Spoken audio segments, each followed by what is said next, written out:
IDFM 98 de l'Amande FM, bonsoir à toutes et à tous. Nous allons parler d'école aujourd'hui. On apprend moi à penser par moi-même, c'est les écoles Montessori, avec un livre publié chez Erol pour les enfants de 6 à 12 ans avec Charlotte Poussin ici présente. Bonsoir. Bonjour Charlotte. Bonjour. Vous allez nous faire visiter un peu cette école Montessori qui est située à Rueil et qui est tenue par une jeune femme. Nadia Hamidi. Je suis co-auteure du livre. Qui est co-auteure du livre, très bien, Nadia Hamidi. Donc, vous entendrez un peu des enfants discuter un peu ce qui se passe dans cette école.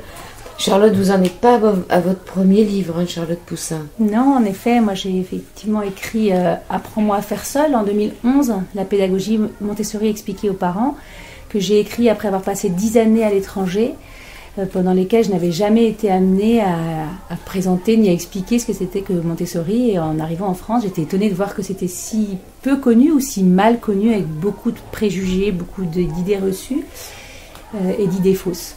Et du coup, j'ai commencé avec ce livre qui a été suivi par Montessori de la naissance à 3 ans. Ensuite, ce livre-là, qui est aussi coécrit avec un troisième auteur qui s'appelle Adrien Roche et qui travaille à l'Institut supérieur Maria Montessori, qui est le centre de formation qui dispense le diplôme pour être éducateur Montessori reconnu par l'AMI. Donc son école est à Montpellier, mais il y a aussi une structure à Nogent-sur-Marne, près de Paris, et une à Lyon. Voilà, donc... et puis j'ai aussi eu l'honneur d'écrire le Que sais-je sur la pédagogie Montessori, puisque... et puis vous avez fait des coffrets pédagogiques aussi, chez Erol, 5 coffrets pédagogiques qui permettent de faire rentrer l'approche Montessori dans les familles et de jouer. Hein. C'est conçu comme des jeux de société, inspirés de l'approche Montessori, pour... toucher les lettres rugueuses, s'amuser avec les chiffres et absorber tous ces concepts en jouant. Et puis enfin, je viens de signer des petits livres pour enfants chez Bayard, qui s'appelle Ma journée Montessori, mais qui s'adresse à des enfants beaucoup plus petits, des enfants d'1 an et demi, 2 ans, pour leur donner des repères dans leur journée quotidienne. Donc ce sont des livres qui sont très poétiques et romantiques de par leur illustration, mais très ancrés dans le réel, hein, donc sans anthropomorphisme, qui permettent vraiment aux petits personnages de s'identifier et de grandir avec leur petit héros qui s'appelle Maxime et qui les accompagne tout au long de la journée. Et c'est conçu comme quelque chose qui doit inspirer les parents aussi, qui le lisent avec leur enfant, pour mettre en place des tas de petites choses toutes simples qui relèvent vraiment du bon sens, pour avoir un état d'esprit Montessori à la maison, à savoir un état d'esprit de respect de l'enfant et d'aménagement d'un environnement, d'un espace qui est préparé pour eux de manière à ce que ce soit propice à leur autonomie et à l'éducation de leur liberté, de leur joie de vivre, de leur confiance en eux. Voilà, donc c'est des petits livres tout simples. On va peut-être parler de Montessori, qui est oui. Montessori Maria Montessori, qui est née le 30 août 1870 en Italie. Oui, une des premières femmes médecins oui. d'Europe qui a aussi fait des études de psychologie, d'anthropologie, de philosophie, et puis qui s'est dans un premier temps occupée d'enfants porteurs de handicap, oui. Retardés mentaux, et puis elle leur a proposé un matériel qui avait été conçu par 2 pédagogues et médecins français. Alors, oui, c'est intéressant, docteur Jean Itard, 1774-1838, donc il est mort donc avant Maria Montessori, oui. Donc elle a repris des travaux de ces deux-là avec Édouard Seguin qui était le disciple de Jean Itard. Parle de Édouard Seguin, 1812-1880, ça parle de l'enfant sauvage. Oui. Vous vous rappelez un peu l'histoire? L'enfant sauvage de l'Aveyron, c'était un enfant qui a été retrouvé dans la forêt, donc qui n'avait pas du tout, qui n'était pas éduqué. Ils l'ont accueilli chez eux et ils ont commencé donc à faire en sorte qu'il puisse se humaniser, puisqu'il était plutôt comme un animal vu qu'il vivait seul dans la forêt. Et de là, ils ont commencé à étudier, à faire du matériel pour lui, à développer des choses en constante observation. Et je crois que ça s'est mal terminé pour cet enfant. Oui, parce qu'il était trop tard, justement. Il n'avait pas pu acquérir les caractéristiques de son espèce, de sa nature humaine. Donc il était bien évidemment un être humain, mais qui n'avait pas été stimulé au bon moment pour développer son langage, pour développer un mouvement bipède, pour développer un sens de l'initiative. Et voilà, donc il n'a pas pu récupérer ce retard. Et justement, ça a rejoint le grand concept clé de l'approche Montessori, qui est qu'il y a des périodes sensibles, donc des moments où il est opportun d'apprendre. Donc l'être humain n'arrive pas avec un langage préconçu, n'arrive pas avec un mouvement préconçu, comme les animaux mammifères, les autres mammifères, qui naissent en étant capables de s'exprimer dans le langage de leur espèce et de se déplacer.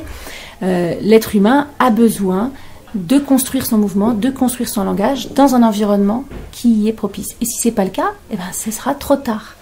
Il y a un concept important qui s'appelle le halo spirituel, c'est-à-dire que l'enfant naît avec une sorte on peut dire, de petite antenne qu'il a en lui. Il a toutes les caractéristiques pour être un être humain, comme disait Charlotte, mais s'il n'a pas l'environnement préparé qui va le stimuler ses potentialités, finalement, il va rester, comme l'enfant sauvage, un petit animal. Il n'est pas programmé génétiquement. Il n'est pas un animal pour autant, mais il n'a pas acquis toutes les caractéristiques de l'espèce humaine, quoi. Donc il est handicapé en réalité. Enfin, il a un retard qu'il n'arrive pas à rattraper. Alors bien évidemment, rien n'est jamais perdu. L'enfant Victor a fait d'énormes progrès, mais il n'a pas pu rattraper tout le retard qu'il avait accumulé. Donc Maria Montessori dit que c'est pas par hasard qu'on n'arrive pas complètement complet, que ça va nous permettre justement de développer d'autres choses. Donc on continue avec Maria Montessori. Elle a une opportunité de travailler dans un centre d'accueil, donc à San Lorenzo, où elle s'occupe d'handicapés mentaux. Et ensuite, en 1907, elle crée une école, la Maison des enfants, la Casa del Bambini, où elle prend des enfants un peu des rues, c'est ça, des enfants défavorisés. Voilà, et donc c'est là San Lorenzo, c'est en 1907. Et donc là, elle a des enfants issus de milieux défavorisés. Très défavorisés, puisque ce sont les enfants d'ouvriers qui travaillent à la journée.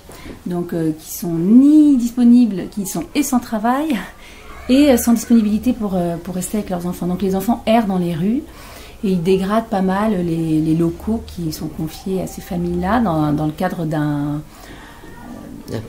plan social. Et du coup, pour que ces enfants soient canalisés, ils sont regroupés dans une grande salle, et c'est ça qui lui donne l'opportunité d'être auprès d'eux.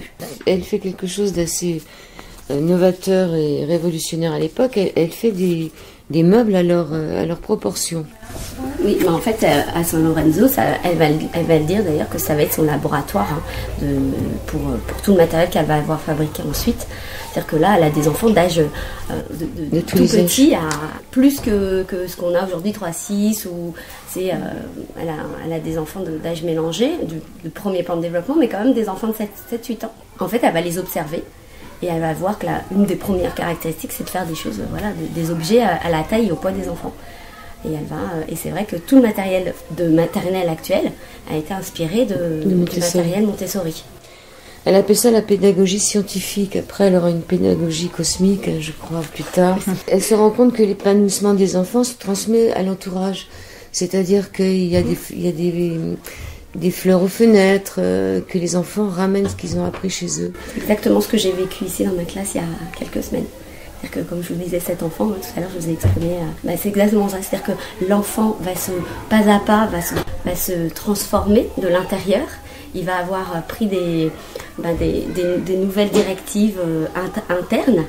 Et tout ce qu'il va faire à l'école ou dans son environnement où l'environnement est bienveillant pour lui, il va pouvoir le transmettre à la famille, à la maison. Et les parents vont voir vraiment une transformation de leur enfant. Et ça va donner cette émulation pour tout le monde. Et c'est exactement ce qui s'est passé à San Lorenzo. C'est-à-dire que les enfants, ils pas à pas, ils devenaient de plus en plus autonomes, ils apprenaient à soigner les plantes, à changer l'eau des fleurs. Ils élevaient leurs parents. Exactement. Mais non, mais c'est vraiment ça. C'est-à-dire que nous, dans l'approche Montessori, on considère que les adultes ont autant à apprendre des enfants que les enfants ont à apprendre des parents. Et on se considère très très chanceux d'être en compagnie d'enfants. Ils nous font grandir. Alors en 1909, elle fait ses premiers cours de formation pour d'éducateur pour Montessori. Et en 1913, ça devient international. C'est des cours internationaux parce que elle a un grand succès mondial. Bah oui, on vient de partout pour voir les écoles Montessori et voir ce qui se passe dans ces écoles, voir la réussite des enfants, mais dans ce qu'ils sont, dans la façon de se comporter. Et du coup, tout le monde veut se former à la pédagogie Montessori. Les gens veulent connaître la recette et elle l'explique dès le départ. Justement, ce n'est pas une recette, c'est un état d'esprit. Et donc, elle va aller porter cette parole un peu partout. Donc, un des grands voyages qu'elle ait fait où elle a été vraiment reçue comme une star, c'est les États-Unis. En 1914, elle part. Ouais. Et c'est à ce moment-là qu'elle a écrit le manuel pratique de la méthode Montessori, un livre que j'ai traduit d'ailleurs chez DDB. Et donc, elle y alterne des chapitres théoriques et des chapitres pratiques. Et c'est vraiment un livre qu'elle a écrit à l'intention des parents pour que l'état d'esprit rentre dans les familles et pour que sa méthode soit bien comprise. Non pas comme une approche qui est là pour la performance, pour que l'enfant apprenne mieux que les autres, mais pour que l'enfant apprenne bien, au bon moment pour lui, et qu'il apprenne surtout à s'épanouir et à être dans un bon développement personnel, pour être créatif, ingénieux, pour garder à vie la curiosité intellectuelle avec laquelle on vient au monde. Et la capacité de s'émerveiller et d'être serein aussi, parce que plus on apprend, plus on est heureux, plus on apprend, et plus on partage aussi. Alors vous dites que vous avez traduit le livre de Montessori, donc vous êtes italienne au départ? Non, alors Maria Montessori a vécu 20 ans en Espagne et elle a écrit en espagnol. Donc, mais elle parlait français aussi, non? Elle parlait aussi français. Parce qu'elle est venue faire des études en France, en Angleterre. Elle parlait combien de langues, cette femme? Je pense. Mais c'est incroyable. C'est un génie. Pour moi, je compare Maria Montessori à Léonard de Vinci de la pédagogie. Pour moi, c'est vraiment... quand on voit son matériel, comment il est développé, comment il est précis, pour ça scientifique, c'est tellement... les étapes d'abstraction sont tellement analysées. Je pense que les plus grands mathématiciens ils s'émerveillent, parce que moi, je suis avec une formatrice 6-12 qui est québécoise, qui est docteur en mathématiques. Elle-même le dit. Je n'ai jamais vu un matériel aussi élaboré pour amener les enfants dans l'appropriation des concepts et l'abstraction. Donc on va aller un peu dans les classes. Bonjour. Bonjour. En classe, vous avez le matériel de maths. Ça, c'est les maths, alors. Oui, les maths. Donc, comment ils font? Ils vont chercher ce qui les intéresse? Exactement. Alors, on leur montre et puis ils reprennent. Donc, on leur montre... C'est de l'imprimerie, c'est-à-dire ils impriment les mots, comment ils font? Alors, non, ça s'appelle des boîtes de grammaire. D'accord. En fait. Donc, on va introduire chaque concept en grammaire avec donc il y a des casiers où on va remplir avec des petites étiquettes et il y a des cartes où les enfants vont devoir lire les cartes. On a la boîte du verbe. L'enfant, il va avoir cette phrase: avance la chaise, recule la chaise, et il va devoir recomposer la phrase avec les petites étiquettes. Et ce qui change là, c'est le verbe, pour insister sur le concept. Et on va avoir des symboles qui vont permettre d'avoir une image mentale du concept, pour que l'enfant puisse réutiliser donc ces concepts dans l'abstraction, mais en ayant toujours en tête les symboles, donc qui sont par exemple, pour le verbe, ça va être un disque rouge, le déterminant, ça va être un petit triangle bleu, et le nom, donc chaise, ce sera un grand triangle noir. Et au fur et à mesure, les enfants, donc ils ont toutes les natures de mots avec ces boîtes de grammaire, pour que pas à pas les enfants puissent réutiliser dans leurs écrits et dans leur analyse. Mais ils ont toujours en eux ces images mentales pour retrouver, et on a toujours les mêmes questions qui reviennent. Là, on est chez les enfants de 6 à 12 ans. Voilà, c'est une classe mélangée. Ils ont tous un travail, ils peuvent prendre un travail en autonomie, ils sont en petits groupes, travaillent ensemble. Et on est 2 adultes pour 27 enfants dans cette classe. Une francophone et une anglophone. Et donc vous avez quelqu'un qui a fait des cours qu'en anglais? Oui. Donc Darcy, elle est l'éducatrice qui est anglophone. Et elle leur parle en anglais dans la classe toute la journée. Et si les enfants ne comprennent pas, ils peuvent traduire, ils peuvent s'entraider. Voilà. Et pareil pour moi qui parle français, il y a des enfants qui ne comprennent pas le français. Donc les enfants s'entraident. Vous avez des enfants qui ne parlent pas le français? Oui, il y a même des enfants qui ne parlent ni anglais ni français. Donc ce ne sont pas des cours d'anglais, c'est vraiment de l'anglais par immersion en réalité. Ils sont en situation d'avoir besoin de parler l'anglais. Voilà, et on étudie l'anglais à travers tout ce qu'ils font, même dans les autres apprentissages, en maths, en géométrie, en biologie, en histoire. Alors des enfants qui ne parlent pas français, ça veut dire que c'est des enfants qui viennent, qui arrivent en France de diplomates ou de... Non, parce que l'école est quand même assez chère. Donc, d'expatriés, oui, ouais. d'entreprises étrangères qui sont expatriées en France. Ils sont très curieux. Dire bonjour, j'ai l'impression. Viens dire bonjour. Ta voix, elle parle là-dedans. Bonjour, je m'appelle Maya, j'ai 6 ans et j'aurai bientôt 7 ans. C'est pour ça que ce lien social, nous, on sait qu'en Montessori, c'est très important. C'est pour ça qu'on fait les présentations en petits groupes. Parce qu'ils ont vraiment besoin d'être ensemble. Et lorsqu'il y a des conflits ou des enfants qui ont des difficultés à communiquer entre eux, on va vraiment prendre le temps de faire en sorte que chacun puisse s'identifier et puisse résoudre les conflits ensemble. Et trouver sa place ensemble. Et se sentir utile. Mais ils sont quand même très curieux parce que c'est vrai, ils me regardaient, ils regardent ce qui se passe, ils sont curieux. Ah oui, et puis nous, comme je vous dis, la curiosité, souvent on dit mon enfant est très curieux. En fait, c'est une tendance humaine, la curiosité. Oui. Donc, sauf qu'en Montessori, cette tendance humaine, on la laisse s'exprimer naturellement. Et on l'exploite en plus. Et on l'exploite. C'est-à-dire qu'ils vont aller loin dans l'exploration. Ça veut dire quoi exploiter? Ça, c'est une bonne question. Alors Louise demande ce que ça veut dire exploiter. C'est un mot qui m'avait choqué. Héloïse, Ah, excuse-moi Héloïse. Alors qu'est-ce que ça veut dire exploiter à ton avis? Est-ce qu'il y a quelqu'un qui sait? Non. Tu sais ce que c'est qu'un exploit? Réussir quelque chose. Réussir quelque chose. Et on peut faire les exposés l'après-midi. Mais ce qu'il faut retenir, c'est qu'on doit se mettre ensemble et on est là pour travailler. Les enfants, vous êtes assis sur quoi là? Sur une table et on n'a pas le droit. Pourquoi? Ça sert à quoi une table? À mettre du matériel dessus. C'est surtout, n'oubliez pas que c'est pour vous qu'on travaille. Il fait un travail qui s'appelle le système décimal pour les opérations, parce qu'on a des enfants qui arrivent d'un système traditionnel, qui n'ont pas vu ce matériel. Et parce que c'est un matériel qu'on peut utiliser aussi en 3-6. Donc c'est pour concrétiser les opérations, pour que l'enfant puisse voir que les unités, les dizaines, les centaines, les milliers, et comment ça fonctionne. Par exemple avec l'addition, quand j'ai 10 unités, je peux échanger contre une dizaine. Sauf que comme on est dans le deuxième plan de développement, on est dans le raisonnement. On va voir qu'il y a 10 unités, on va dire voilà, j'ai 10 unités. Mais ça fait combien? On peut regarder avec la barrette que ça fait une dizaine.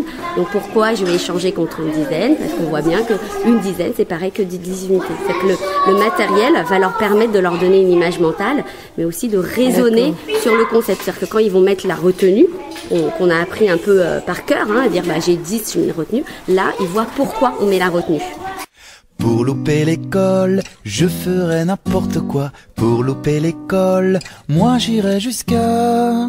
Je vous rappelle que vous êtes à l'antenne d'IDFM sur le 98 de la Bande FM, que nous sommes avec Charlotte Poussin et Nadia Hamidi, qui toutes les deux sont éducateurs Montessori. Elles ont même été directrices d'école Montessori. On est resté en 1914, elle est partie aux États-Unis avec son fils Mario, qui a 17 ans, donc j'ai fait le calcul, elle l'a quand même eu à peu près 27 ans, elle a quand même eu le temps, malgré toutes ses études, ou grâce à toutes ses études, de faire un enfant. Mario va devenir son fidèle compagnon, il va travailler avec elle. En 1918, il l'a rejoint avec sa femme, il a fait des enfants aussi. Et en 1929, il crée l'association. Première création de l'association qui est l'AMF en France. AMI. Association Montessori Internationale. D'accord. Dont l'AMF est une antenne en France. Et puis donc ils continuent sur leur chemin tous les deux, ils font beaucoup de travaux, elle va avoir des problèmes après en Italie avec... racontez-nous ce qui se passe en Italie. Alors Maria Montessori vit en Espagne au moment où sa pédagogie se développe dans son pays d'origine, en Italie, Et Mussolini cherche à s'en emparer parce qu'effectivement, dans le monde entier, cette pédagogie est admirée, donc il souhaite se l'approprier d'une certaine manière. Et Maria Montessori, qui ne vit pas sur place, qui ne se rend pas encore compte de l'ampleur du mouvement, se dit qu'elle va en tirer parti, que ça va améliorer l'école dans son pays et se laisse faire entre guillemets. Et puis un beau jour, elle affirme son indépendance et Mussolini ferme toutes les écoles Montessori du jour au lendemain et fait brûler ses livres. Il est fâché. Il est très fâché parce qu'elle a toujours gardé une indépendance totale vis-à-vis de lui. Voilà. Donc il ferme ses écoles. Mais c'est surtout, qu'il sent que finalement la pédagogie Montessori, c'est aider les enfants à être libres d'esprit et c'est surtout pas ce qu'il veut finalement. Ouais, voilà, donc alors qu'est-ce qu'elle fait une fois que ces écoles sont fermées? Parce que bon, elles sont fermées en Italie, mais elles continuent à se développer ailleurs. Et elle, en l'occurrence, ne vit pas en Italie à cette période-là. Donc elle continue à voyager de par le monde. Et puis elle s'installe. Alors, peu après, il y a aussi les problèmes dans le pays dans lequel elle vit, en Espagne, avec l'arrivée de Franco. Donc elle fuit. En passant par la France, elle arrive en Angleterre et puis elle arrive aux Pays-Bas où elle s'installe. Où elle s'installe et où elle va mourir. Elle a beaucoup voyagé, dont de très nombreuses années en Inde. Oui, et puis entre-temps, il y a eu... donc elle a vécu 2 guerres mondiales. Oui, elle va quand même se réfugier en Inde. Elle rencontre Tagore, Nehru et Gandhi. Oui, et Gandhi. Gandhi, avec lequel elle avait une correspondance avant même d'aller en Inde. Et c'est vraiment là qu'elle va développer son éducation à l'univers. Donc on dit l'éducation cosmique, mais c'est vraiment... Alors c'est quoi cette éducation cosmique? À cette période-là, éducation cosmique, ça veut juste dire éducation à l'univers. Elle va pas à pas se rendre compte que les enfants qui sont de castes et de classes sociales diverses vont se réunir et vont trouver une paix intérieure parce qu'ils se posent la question de qui ils sont et de s'interroger sur le rapport à l'univers. Ça va vraiment les amener à se positionner les uns avec les autres et à travailler ensemble. C'est vraiment une période particulière entre 6 et 12 ans. Ça répond à des caractéristiques des enfants de 6 à 12 ans, de comprendre comment tout le monde fonctionne. Et quand vous parlez d'interdépendance, pas à pas, ça va se construire par les expériences, par le matériel, par les interactions avec les enfants.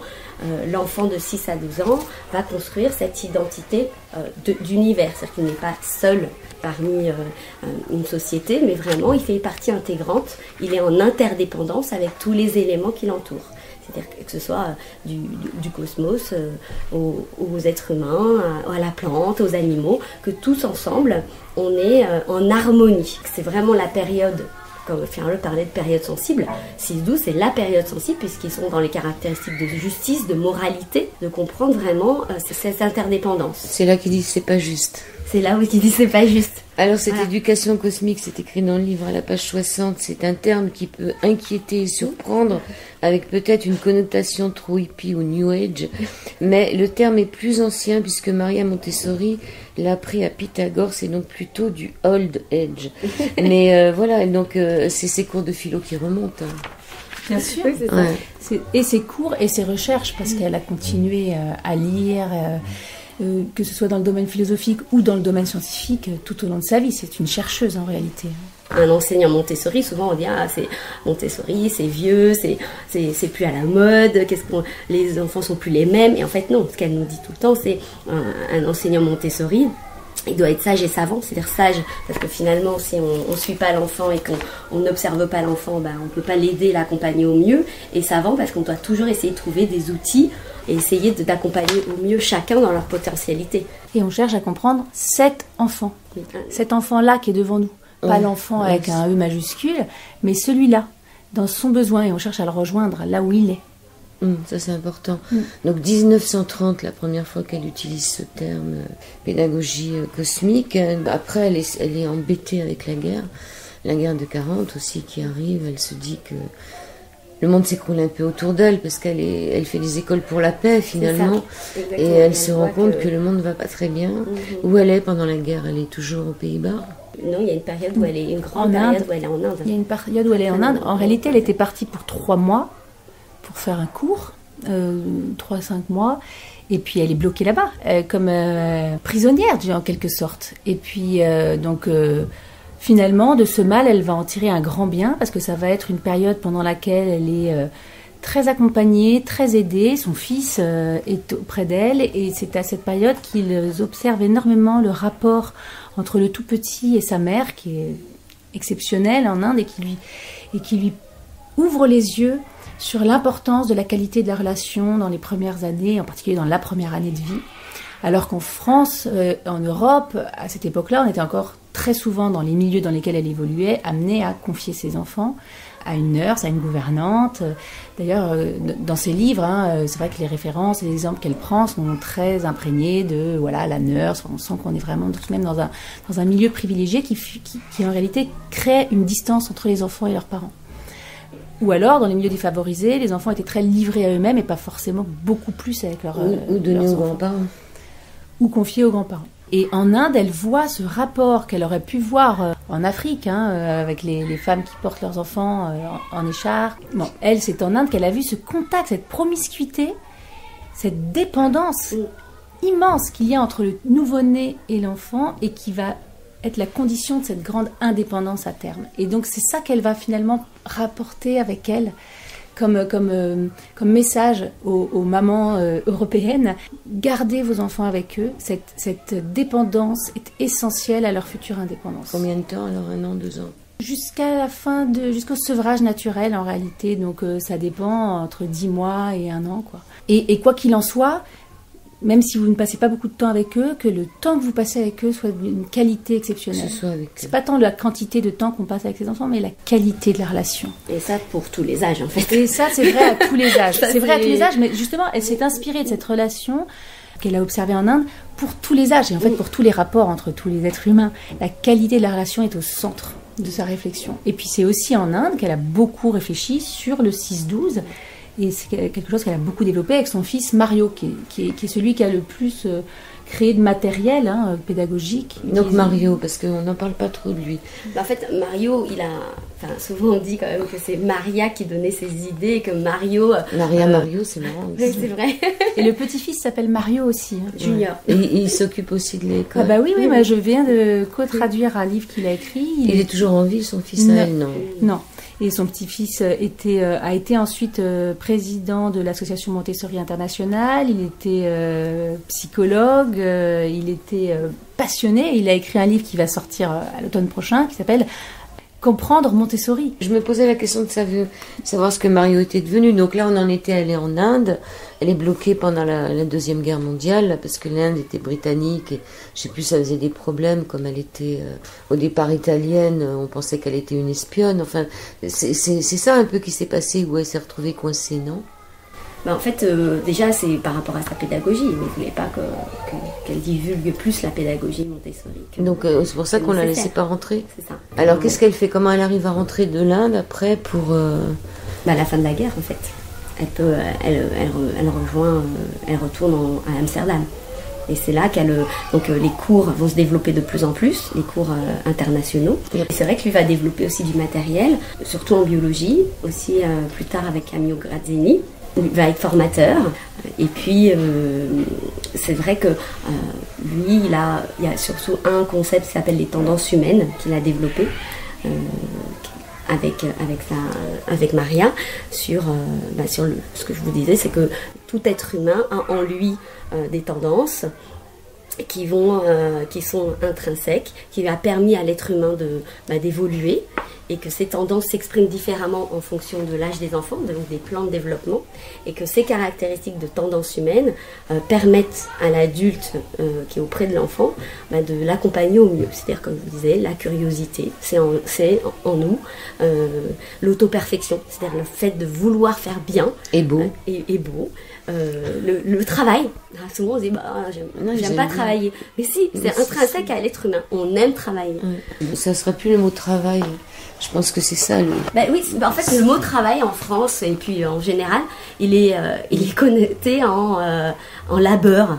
Ouais, étymologiquement. C'est on travaille, donc c'est on entrave, on porte le joug. On porte le joug, mais il faudrait trouver un autre mot. Alors que travailler, il faut trouver un autre mot. Il faudrait appeler ça le plaisir. Non, mais c'est vrai que l'activité, la création. Mais c'est vrai que ou le jeu en réalité, parce que dans les classes pour les enfants de moins de 3 ans et pour les classes des enfants de 3 à 6 ans, on voit bien les enfants qui prennent finalement des activités sur les étagères de la classe Montessori. Ce sont des jeux, mais c'est du matériel. Et eux, ils parlent de travail, spontanément. Hein. C'est pas nous qui leur mettons ça dans la tête. Eux, ils ont le sentiment de travailler. C'est quelque chose de sérieux. Ils voient le matin leurs parents aller au travail et eux, ils vont au travail. Alors, est-ce que ça travaille dans leur tête? Ça travaille dans leur tête pour créer, mais c'est pas... Mais parce qu'en fait, eux, ils sont en train de travailler. C'est-à-dire qu'ils sont en train de construire leur raisonnement logique, leur pensée, de catégoriser toutes les impressions, toutes les perceptions, toutes les expérimentations qu'ils font.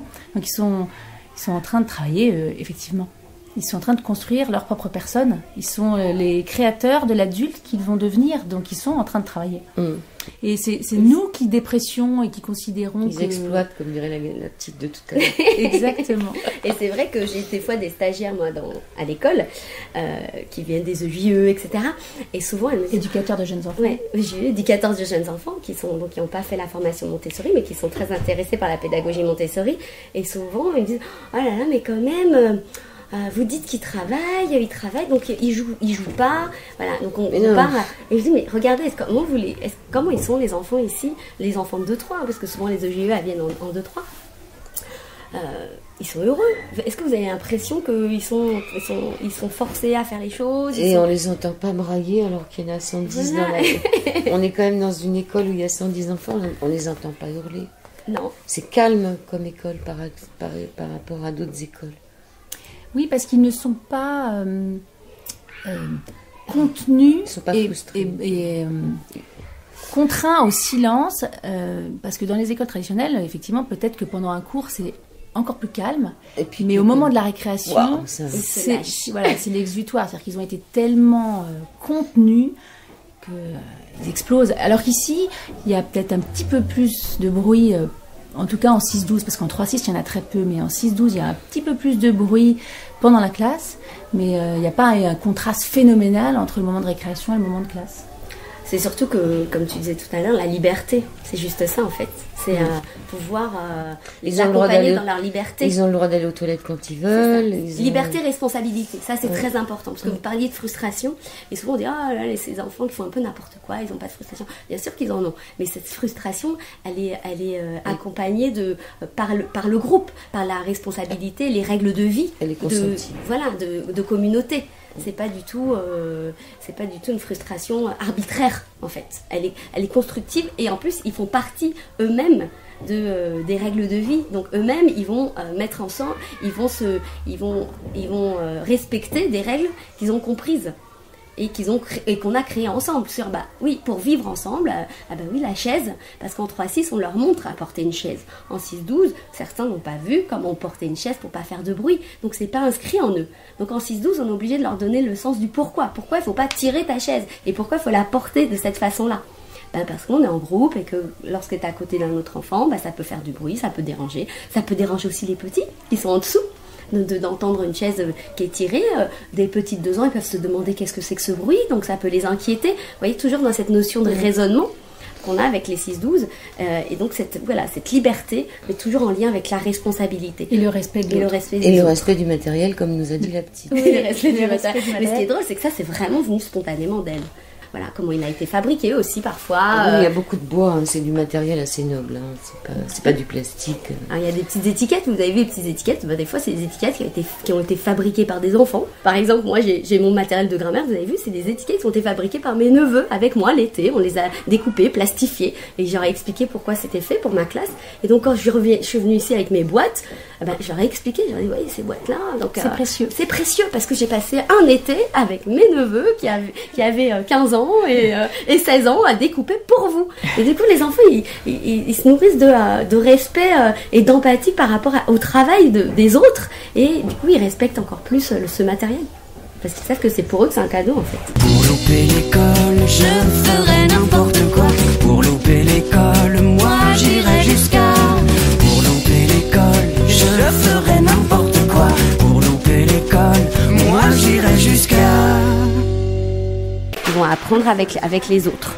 Il y a beaucoup d'émulation en fait des petits avec les grands et les grands qui ont une notion de responsabilité, qui vont les aider, les accompagner.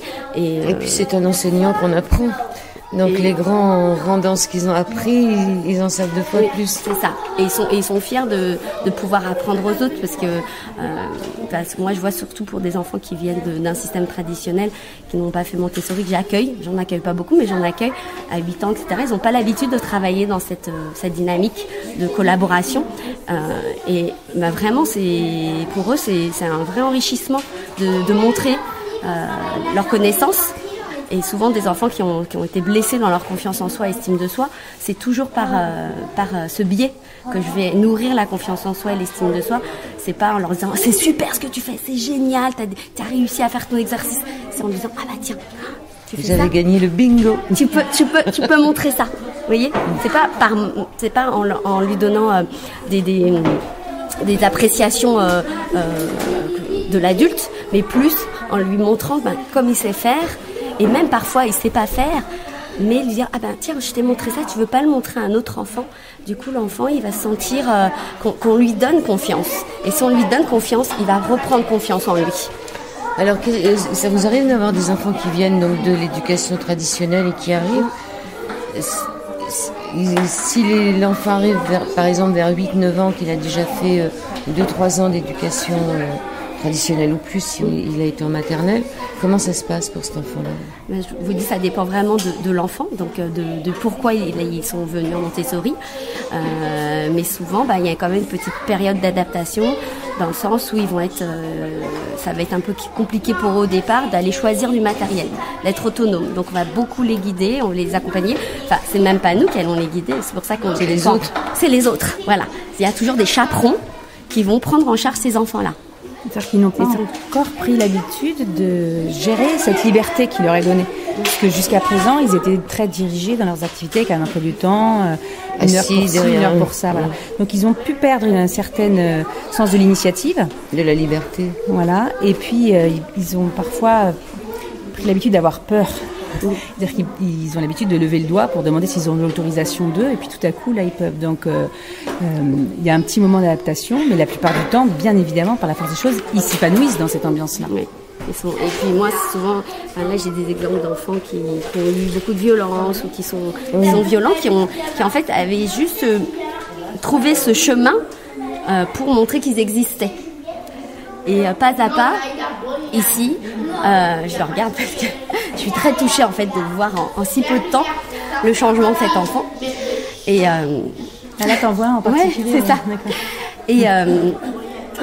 Et aujourd'hui, on le voit positivement. On le voit positivement, il se voit positivement et il sourit. Et il sourit, ouais. Il sourit, il est plus dans la violence. Il a compris qu'en fait, il pouvait apporter ce qu'il était ici et que finalement, je suis très émue. Oui, qu'il a de la valeur. Qu'il a de la valeur et qu'il fait partie du groupe en fait. Qui fait partie intégrante du groupe et que la confiance qu'on a mis en lui et que les autres ont mis en lui, parce que on s'est beaucoup rassemblés avec le groupe pour discuter. Parce qu'au début, il était dur. Il était très dur. C'était pas dur. Mais finalement, c'était bien aussi. C'était bien aussi pour le groupe d'être confronté à cela, parce que finalement, ils vont le retrouver dans la société. Oui, et puis on trouve des solutions ensemble. Vous voyez, on est dans la collaboration, on est dans l'élaboration on fait partie du groupe, de la communauté, et que de toute façon, on peut trouver des solutions ensemble. Et l'accent est toujours mis sur les interdépendances. On est interdépendants. Ça sert à rien d'être bon, d'être le meilleur, d'être meilleur que les autres. Ce qui est important, c'est d'être bien avec le groupe. On fait toujours partie d'un groupe. Et ce que j'aimerais souligner, moi, c'est que dans le système traditionnel, on est très en collectif, en maternelle, et jusqu'en CP, et puis à partir du CP, on commence à travailler de plus en plus individuellement. On fait l'inverse, c'est-à-dire que nous, dans la pédagogie Montessori, on considère justement que l'enfant a besoin d'être pris en compte de façon personnalisée et individuelle jusqu'à 5-6 ans, et qu'ensuite il a besoin, pour être heureux, d'être ensemble, d'être avec les autres en permanence. Donc c'est vraiment l'inverse. C'est l'inverse. Enfin, c'est le contraire de la maternelle, mais c'est aussi le contraire. Enfin, il y a une inversion de leurs besoins en fait. C'est vraiment ça aussi. L'approche qui est prise dans le système traditionnel. C'est l'inverse. Parce qu'en 3-6, ils peuvent pas, ils peuvent vivre ensemble, être ensemble, mais ils n'ont pas cet esprit de raisonnement pour résoudre par eux-mêmes leurs conflits. Et puis ils ont vraiment besoin de s'identifier en tant que personne pour être qui ils sont avant d'aller vers les autres. Alors qu'en 6-12, c'est bon, ils savent qui ils sont. Ils ont envie de se confronter aux autres, mais ils n'ont pas forcément les règles de communication. On parle beaucoup de communication non violente, mais en Montessori, on fait ça tout le temps. C'est comme ça qu'on construit notre groupe. Et ils ont cette conscience de pouvoir raisonner sur les actions et sur ce qu'ils font et pourquoi ils le font. Ce qui est étonnant ici, bon là on est dans la classe, on est en train de parler dans la classe et les enfants continuent à travailler, ils sont concentrés. Oui, ils ne sont pas tous, alors c'est pas une classe traditionnelle avec un bureau d'institutrice et des tables... avec les enfants se promènent, hein, c'est un peu comme à la maternelle finalement. Ils se déplacent. C'est-à-dire ils peuvent bouger, ils se déplacent, ils vont chercher du matériel, donc il y a une ventilation. Mais vous voyez, lui il est concentré, tout seul dans son coin. Lui il travaille par lui-même. Lui il fait ses maths, là. Il fait sa soustraction. On pourrait considérer qu'on les dérange et que ça le distrait, et c'est pas le cas. Il reste concentré parce qu'il travaille pour lui.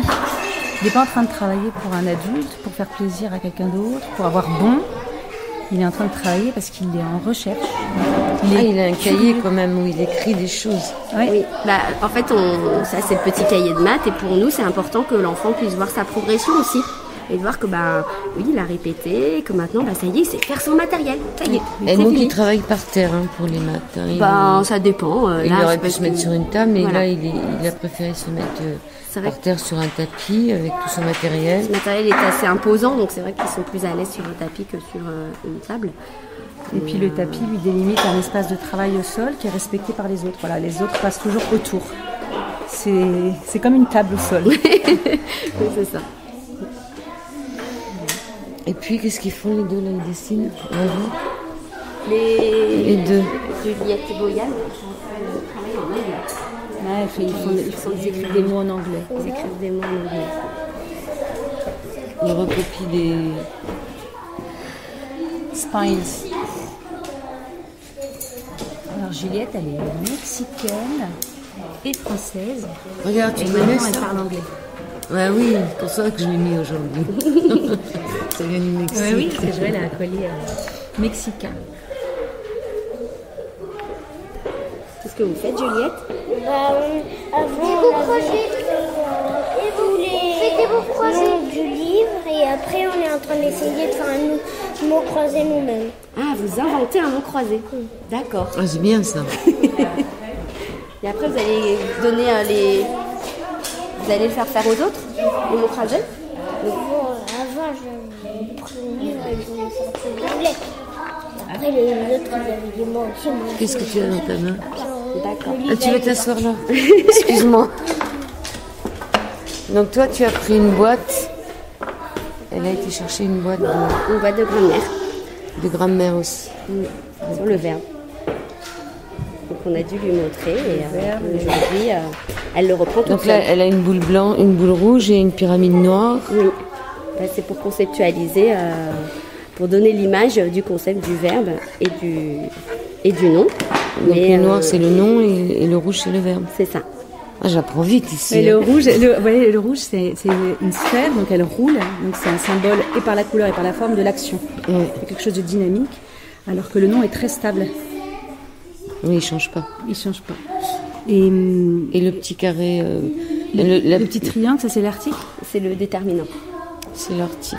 Il y a différents. En anglais, on dit article, parce que là, elle le fait en anglais. Elle a été chercher quelque chose en anglais. Mais en français, c'est le même symbole pour tous les déterminants. Donc là, elle cherche un mot et anglais. Ensuite, on a ce qu'on appelle la classification des déterminants. Et là, on va rentrer... Oui, donc les mots, ils sont en noir ou en rouge. Donc on sait... Voilà. Et là, elle va prendre une phrase, elle va essayer de la refaire. Composer des phrases et elle va mettre les symboles qui correspondent à la nature ou à la fonction des mots selon l'exercice qu'elle fait. Comment? Ça, c'est les adjectifs. C'est ça. Donc là, c'est vraiment sur la nature des mots. Et Lisa est francophone, mais elle travaille en anglais. Parce que c'est... Francophone, ça veut dire quelqu'un qui parle français, c'est ça, hein? Oui, c'est ça. Et elle est... Mais c'est vrai qu'elle est dans l'école depuis l'âge de 3 ans et elle parle couramment anglais. Et comme c'est le même concept, que ce soit en français ou en anglais, un nom reste un nom. Donc on a le même matériel en français qu'en anglais. Les enfants, ils peuvent le faire en français et puis après faire le même matériel en anglais. Juliette, elle vient dire, je pourrais t'aider. C'est face. Face, ça veut dire facile. C'est ça, Juliette?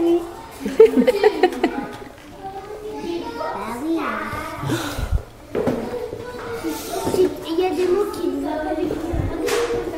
Alors ici, c'est quoi? Tu fais des collages? Voilà, ici c'est une recherche. Pourquoi y a-t-il une Seconde Guerre mondiale? Pourquoi Hitler a-t-il exterminé des gens? C'est un programme. Avec des illustrations. Alors là, c'est 2 enfants chinois. C'est 2 petits Chinois. Qui parlent pas très très bien français, mais qui qui comprennent et qui depuis le début de l'année en fait ont fait beaucoup de progrès en lecture.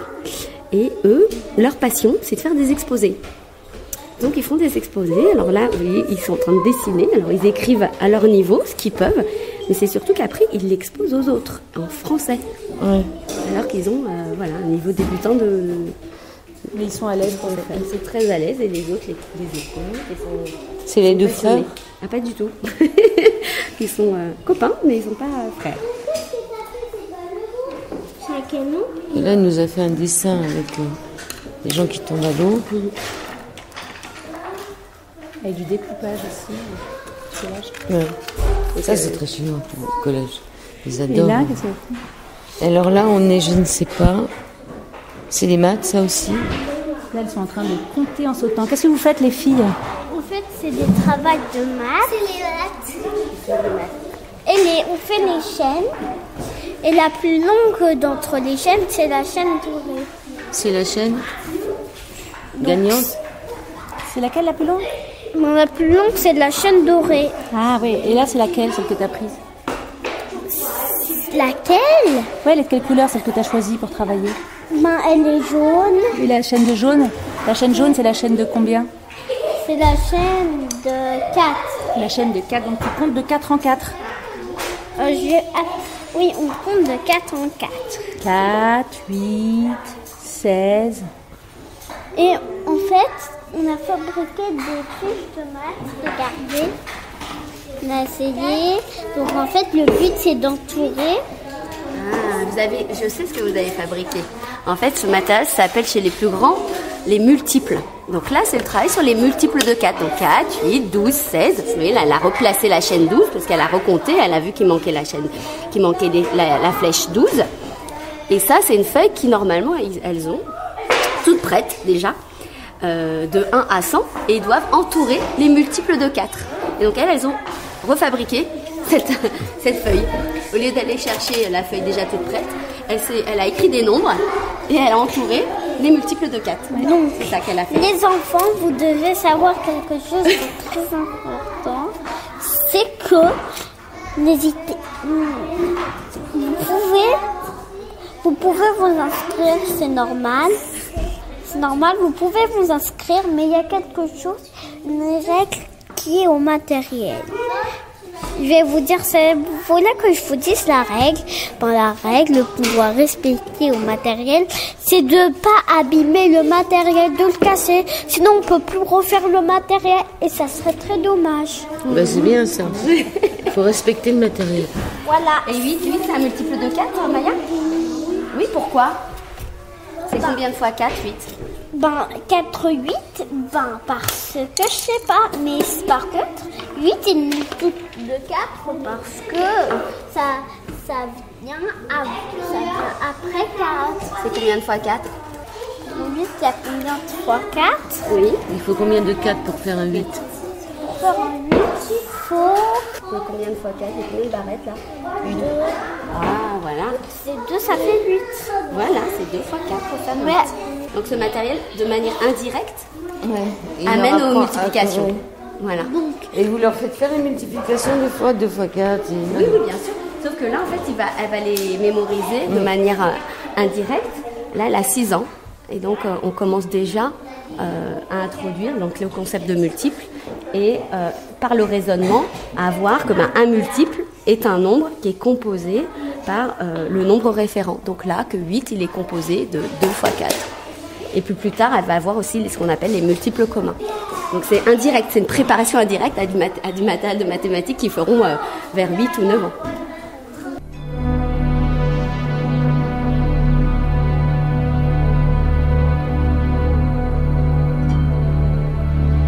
Sur les 98 MHz de la bande FM, chargez-vous en ondes positives.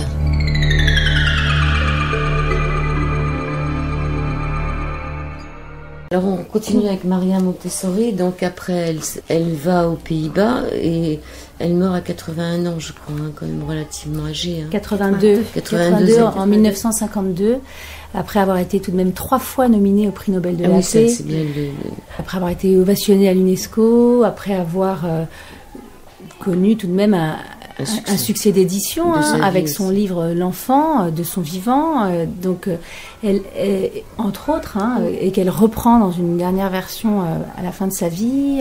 Elle écrit aussi juste avant de mourir L'esprit absorbant de l'enfant, ainsi que le livre qui est paru récemment chez DDB, L'enfant et l'avenir de l'homme, qui reprend tous ses cours aussi, qu'elle a vraiment c'est un cours qui a été donné à Londres et qui est remarquable aussi. Et puis la reprise de l'enfant à la fin de sa vie. C'est vraiment les 3 livres qui sont la synthèse de son œuvre, parce qu'elle a évolué tout au long de sa vie en réalité. Donc ce qu'elle a écrit ou repris à la fin de sa vie est porteur est une synthèse de toute sa réflexion, de tout son travail. On peut la considérer un peu comme Dolto. Non, mais je veux dire, au niveau de... C'est Dolto qui s'est inspiré de Montessori. Oui, non, mais je veux dire, c'est des femmes, c'est un peu le même style de femmes, c'est-à-dire ces femmes qui se... Dolto, elle est quand même réputée pour avoir donné une autre conscience de l'enfant à certaines personnes. De ce point de vue-là, tout à fait, ce sont des femmes qui ont invité le grand public, tout le monde, pas que les professionnels de la petite enfance, qui ont clamé haut et fort: regardez donc l'enfant différemment. Et donc c'est vrai que, et puis il y a autre chose qui l'unit, c'est ce concept de tout est langage. Oui, chez Maria Montessori aussi, tout est verbalisation. On met des mots sur les mots, on nomme les concepts, on se parle, on gère les émotions, on en parle. Au niveau des émotions, alors comment les enfants peuvent vous dire leurs émotions? En parlant. Pour ceux qui y arrivent. Parce que malheureusement, il y a des enfants, et souvent je dis à mes éducatrices, parce que moi je suis la directrice pédagogique de l'école Montessori bilingue de Rueil, mais souvent je leur dis des enfants qui sont violents, surtout chez les petits, et même parfois chez les grands, c'est qu'ils ont un problème de langage. C'est qu'il y a quelque chose qu'ils n'arrivent pas à dire. Alors soit ils n'arrivent pas à le dire parce qu'ils ont un blocage au niveau des mots aussi, mais aussi de langage orthophonique. Ils n'arrivent pas de vocabulaire. Et donc toujours essayer donc d'observer l'enfant quand il est en conflit pour lui-même et avec les autres, et puis d'essayer d'accompagner le plus possible par le langage les frustrations et ce qu'ils ressentent. Et avec les plus grands, vraiment essayer de les amener à collaborer et à essayer d'échanger sur leurs sentiments, ce qu'ils ont ressenti par rapport à l'autre, en fait. Et j'ai un exemple où j'ai une petite fille, une fois, qui s'est mise en colère, qui s'est mise à pleurer, qui s'est même enfermée dans les toilettes.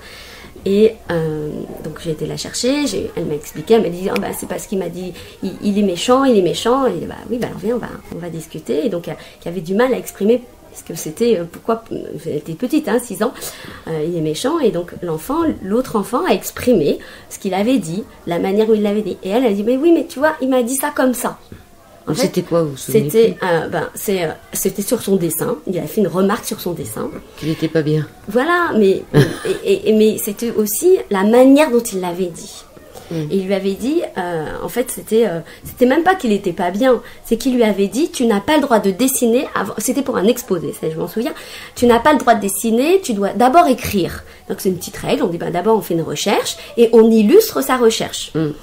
Et donc là, il lui avait juste dit ça, mais d'une manière assez brutale. Et elle l'avait mal pris.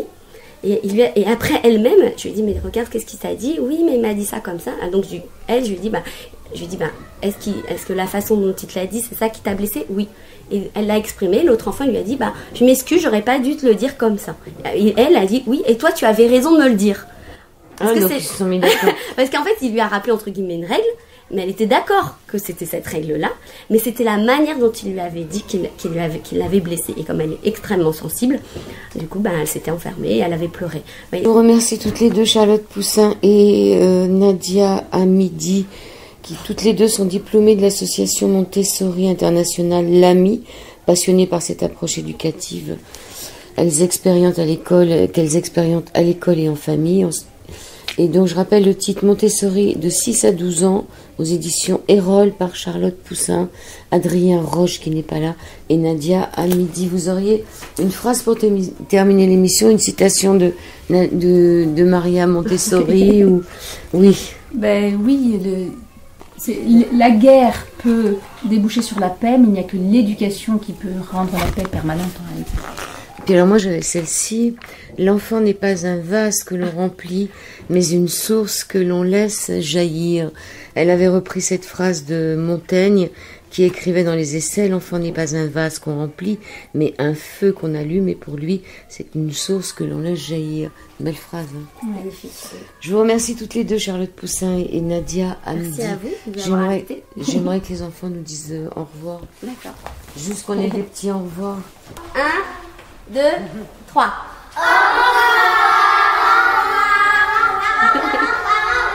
Au revoir tout le monde. Au revoir. Au revoir. Au revoir. Merci de nous avoir accueillis dans votre classe. Au revoir.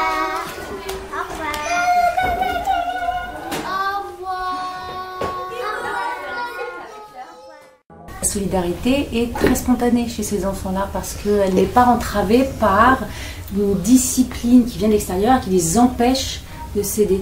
Dans une école traditionnelle, poser une question à un petit copain pendant la classe, ça s'appelle tricher. Lui répondre, aider un petit copain, ça s'appelle aussi tricher. Ou aider, du coup, empêcher l'autre d'apprendre, alors que nous, on est vraiment dans une dynamique où on sait que de toute façon, toute la vie, on aura toujours besoin des autres. Et les enfants, à partir de 6 ans, dans les classes Montessori, ils collaborent. Ils ont des dons, ils ont des qualités et ils les mettent au service de la collectivité. Ils apprennent vraiment à travailler ensemble, mais ils le font spontanément. Hein. Mais même avant 6 ans d'ailleurs, tout petits on les voit, comment ils sont. Enfin moi j'ai de l'exemple quand ils mettent leurs chaussons, ils arrivent, un enfant qui va avoir des difficultés à mettre ses chaussons. Ils vont l'aider. Ils vont aller l'aider. Bien sûr. Et ça c'est quand même incroyable, cette solidarité qu'il peut avoir déjà tout fait des adultes qui peuvent travailler ensemble en fait. Alors qu'aujourd'hui on voit en entreprise, les adultes, il y a beaucoup d'adultes qui n'arrivent pas à travailler ensemble et au-delà de ça, sont dans la compétition permanente et qui pensent que c'est comme ça qu'ils vont réussir.